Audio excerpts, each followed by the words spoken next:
Assalamualaikum warahmatullahi wabarakatuh.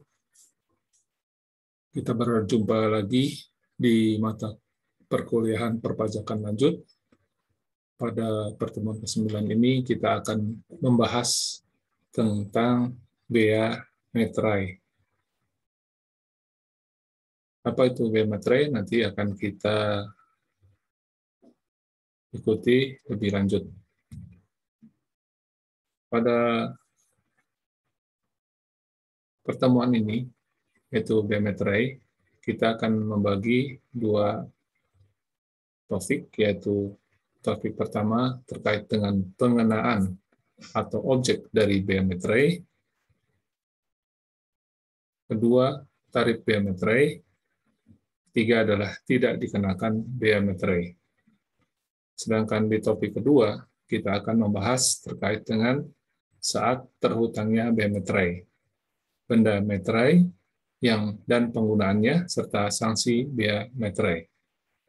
Kita akan membahas topik satu ini, yaitu pengenaan objek bea materai, tarif bea materai, dan tidak dikenakan bea materai. Dasar hukum daripada bea materai adalah Undang-Undang Nomor 10 Tahun 2020 tentang bea materai, yaitu sebagai pengganti Undang-Undang Nomor 13 Tahun 1985 tentang bea materai.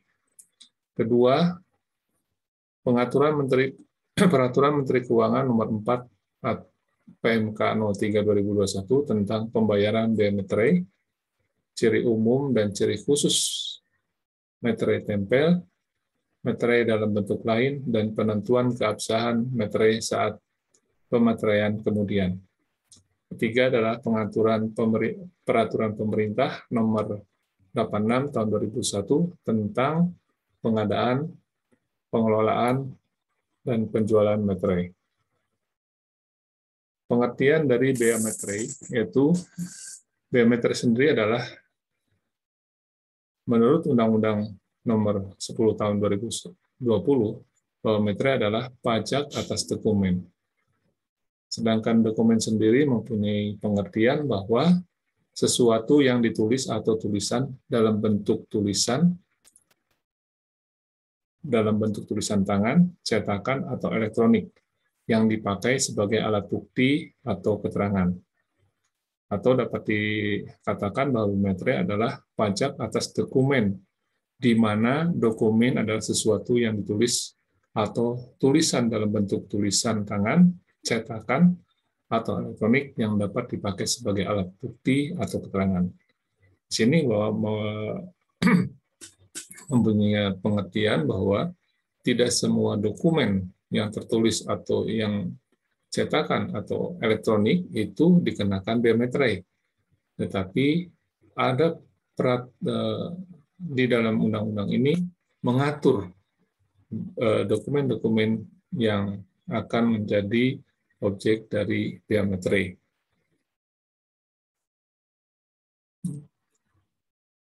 Kita akan bahas lebih lanjut. Ada beberapa pengertian bea materai, yaitu materai adalah label atau carik dalam bentuk tempel, elektronik, atau bentuk lainnya yang memiliki ciri dan mengandung unsur pengamanan yang dikeluarkan oleh pemerintah Republik Indonesia yang digunakan untuk membayar pajak atas dokumen. Ya.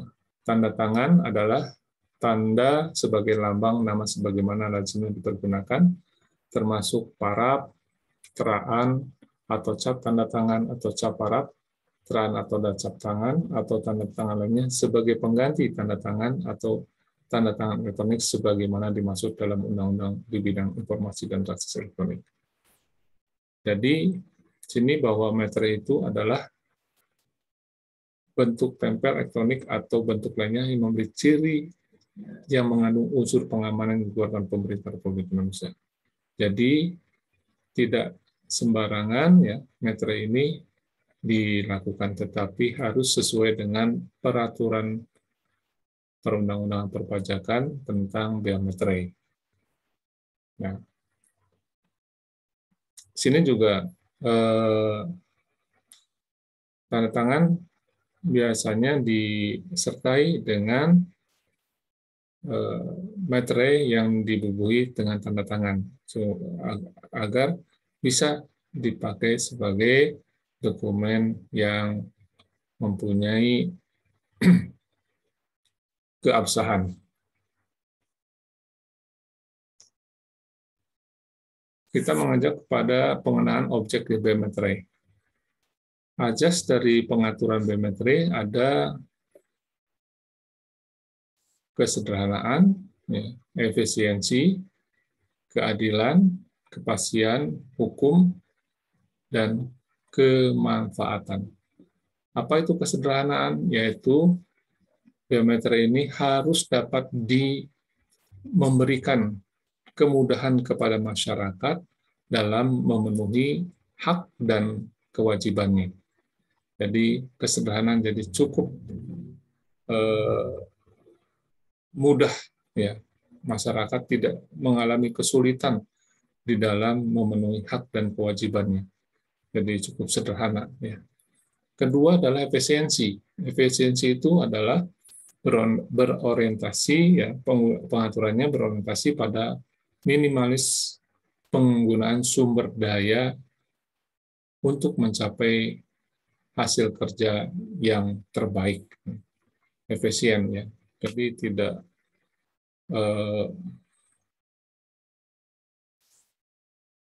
sesuatu yang berhamburan, ya. Efisiensi, ya, ya, seminimal mungkin, jadi tidak tidak menemukan sumber daya yang cukup banyak, tapi sederhana, efisien, ya. Mungkin dari bentuknya juga efisien, gitu kan. Tidak menyulitkan bagi masyarakat. Ketiga, keadilan. Keadilan itu adalah pengaturannya bermaksud untuk menjunjung tinggi keseimbangan antara hak dan kewajiban. Jadi ada hak, ya, hak daripada masyarakat dan kewajiban daripada masyarakat bisa terpenuhi. Kemudian adalah kepastian hukum. Kepastian hukum itu adalah pengaturannya dapat mewujudkan ketertiban dalam masyarakat melalui jaminan kepastian hukum. Jadi dengan diterbitkan undang-undang ini, maka kepastian hukum dapat ditegakkan, ya. Keadilan dapat ditegakkan. Tentunya akan mudah, ya, masyarakat untuk dalam menjamin ketertiban masyarakat tersebut. Kelima adalah kemanfaatan. Manfaatnya apa? Yaitu bagi masyarakat, bagi negara dengan sama tadi, ya, sebagai pajak dokumen, bagi bangsa tentunya juga, dan masyarakat khususnya dalam mensejahterakan masyarakat. Dari kelima ini tentunya akan didapatkan bahwa ada suatu kesejahteraan bagi kemanfaatan bagi kesejahteraan masyarakat, tentunya ada suatu kesederhanaan, efisiensi, keadilan, kepastian hukum, dan kemanfaatan. Tujuan pengaturan biometri, ya, yaitu mengoptimalkan penerimaan negara guna membiayai pembangunan nasional secara mandiri menuju masyarakat Indonesia yang sejahtera. Ya, walau kita telah pelajari masalah pajak penghasilan, ya. Nah, ini dalam dalam penerimaan negara berupa biometri, yaitu ini juga adalah salah satu untuk upaya untuk membiayai pembangunan nasional secara mandiri menuju masyarakat Indonesia yang sejahtera. Kemudian memberikan kepastian hukum dalam pemungutan biometri. Jadi dengan adanya biometri ini, maka tadi sudah dari Ajas ada suatu kepastian hukum. Jadi masyarakat mempunyai dapat mewujudkan ketertiban dalam masyarakat karena masuk ke situ adalah ke keadilannya atau kepastian hukum dari diterbitkannya undang-undang ini. Kemudian menyesuaikan dengan kebutuhan masyarakat, yaitu masyarakat membutuhkan suatu kepastian hukum atas dokumen-dokumen, ya terutama di dalam eh, peraturan tentang biometer ini, yaitu untuk dokumen, tentunya untuk dokumen pengadilan di bidang pengadilan perdata atau hukum perdata. Kemudian penerapan pengenalan biometer secara lebih adil. Ya, jadi tentunya dengan metodenya akan masyarakat lebih adil dan melaksanakan kewajiban haknya. Menselaraskan ketentuan biometri dengan ketentuan perundang-undangan.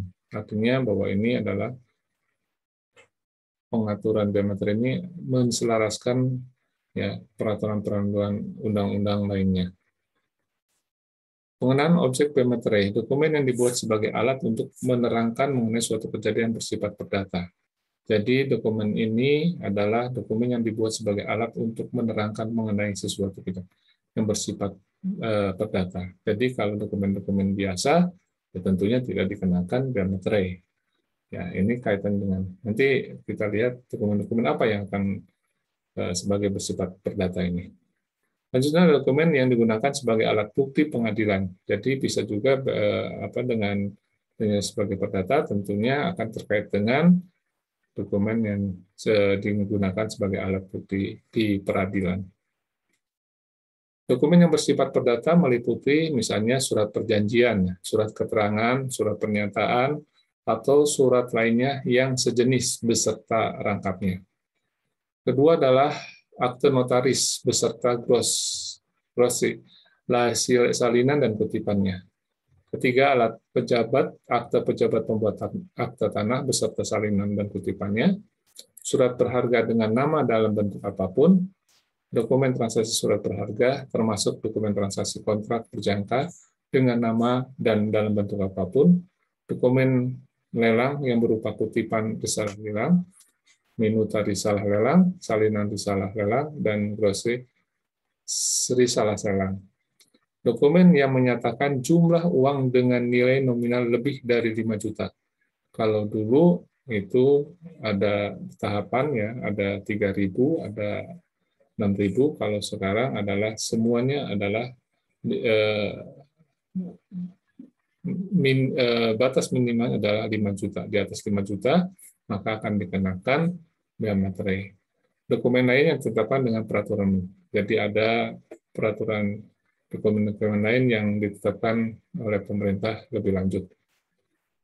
Nah, gimana tarif bea materai ya? Tarif bea materai yang dikenakan untuk bea materai sebagaimana tercantum dalam pasal 5 Undang-Undang tentang bea materai adalah sebesar tarif tetap sebesar 10.000.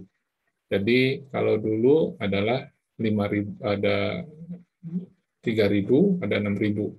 Ya, biasanya kalau suara pernyataan atau mungkin di atas transaksi di atas 1 juta itu dikenakan 6.000.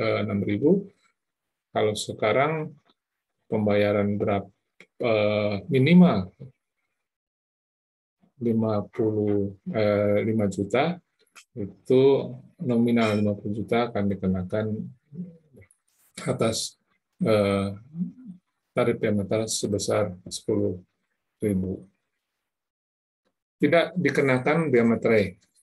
Jadi dokumen yang terkait dengan lalu lintas orang atau barang, ya, segala bentuk ijazah, ya, ijazah juga tidak dikenakan, tanda terima pembayaran gaji, uang tunggu pensiun, uang tunjangan, dan pembayaran lainnya, tanda bukti penerimaan uang negara dan kas negara atas pemerintahan daerah, bank, dan lembaga lainnya, kwitansi untuk semua jenis pajak, dan untuk penerima lainnya, tanda penerimaan uang yang dibuat untuk keperluan internal organisasi, dokumen yang menyebutkan simpanan uang atau surat berharga pembayaran atau simpanan kepada penyimpan oleh bank, koperasi, dan badan lainnya.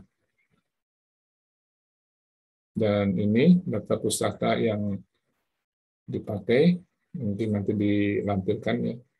di materi perkuliahan. Sekian dan terima kasih. Assalamualaikum warahmatullahi wabarakatuh.